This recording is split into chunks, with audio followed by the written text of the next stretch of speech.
I'm telling you, going through these full moons and these eclipses and all of this cosmic change that's happening and up-leveling, I feel like I have been through the ringer.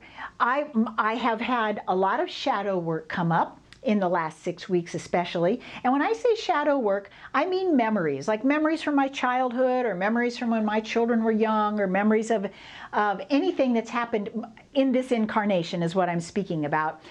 And I have had so many things come up in the middle of the night where all of a sudden I wake up and I'm in an experience. I'm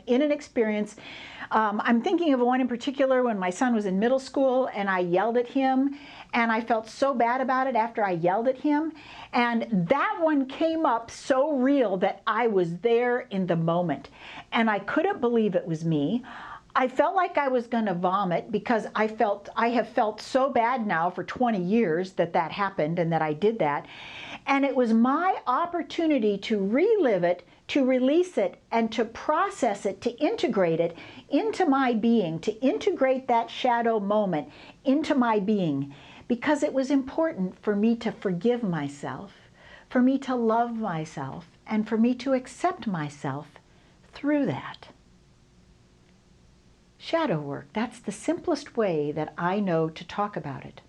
And I have done so much shadow work in the last 6 weeks with all of this lunar eclipses and everything that's been going on in the solar eclipses.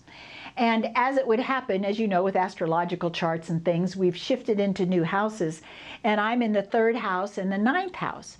And the 3rd house is the house of the lower mind, or our 3D experience. And the 9th house is that of our higher self, or philosophical thinking. And it's so interesting to me that that showed up. I didn't know that when I was going through this time of transition.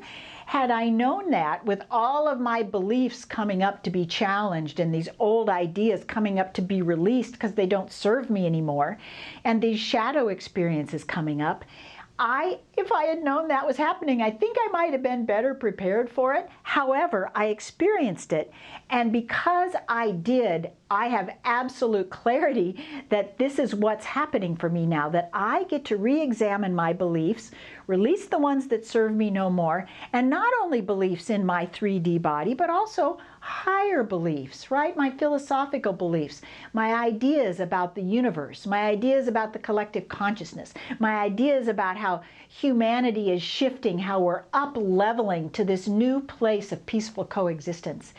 And I really expect it to happen in my lifetime. In fact, yes, I absolutely know it's supposed to happen in my lifetime. And that means yours as well.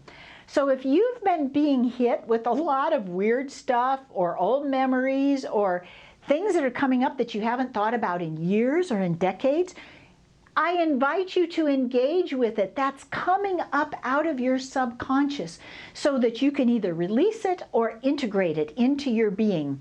And if it was something that had a more shadow side to it, love yourself. You did the best you could at the time.